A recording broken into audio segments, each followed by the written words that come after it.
Fort Collins is home of the CSU Rams, a vibrant old town district, and how many documented haunted places do you have in Fort Collins? 30 that we know of so far.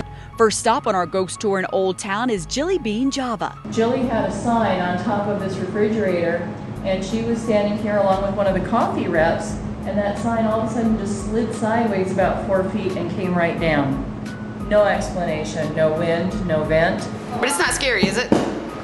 I don't find it scary myself. It might be one of the more active haunted spots because it's right over the old jail's morgue. The Old West jails were underground. So over here is where you've had people see the little boy? Yeah, right on the other side of the fence. This is one of those pictures. The woman on the left and the man on the right are tour goers. The little boy on the right just appeared. Next door, below the tea house in the old firehouse, is the old jail. Now we're wandering back towards the solitary confinement cell. Okay, that was creepy. It was just a fluorescent light buzzing. Please don't lock me in here. We're not going to, but we are going to turn out all the lights. Did they ever let him have a candle?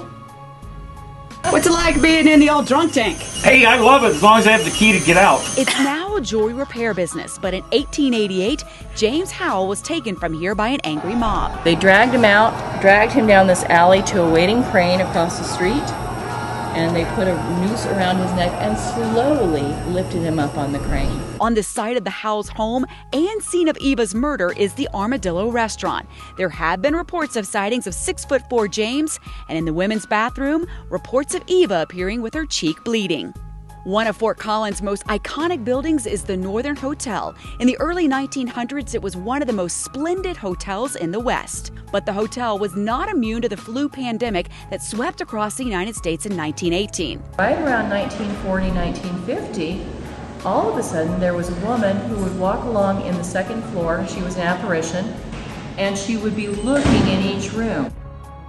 Next stop, instead of sweets at Walrus Ice Cream Shop, we're going for spooky and go underground, into a room over the river that's believed by some to be a spiritual portal. There have been numerous reports of a man appearing from nowhere. So we head underneath an old bank where Lori uses an EMF or electromagnetic field meter to pick up electrical energy. Now it usually goes off about this much over here. Sometimes it goes off the charts, and that's when people get pictures of things we can't explain. Next stop is Starry Night, where once again we head downstairs. And it turns out they have a male ghost down here that breathes heavily when the females come down. And this area right over here has had sightings of a woman who is in a pink dress. She's turn of the century kind of dress.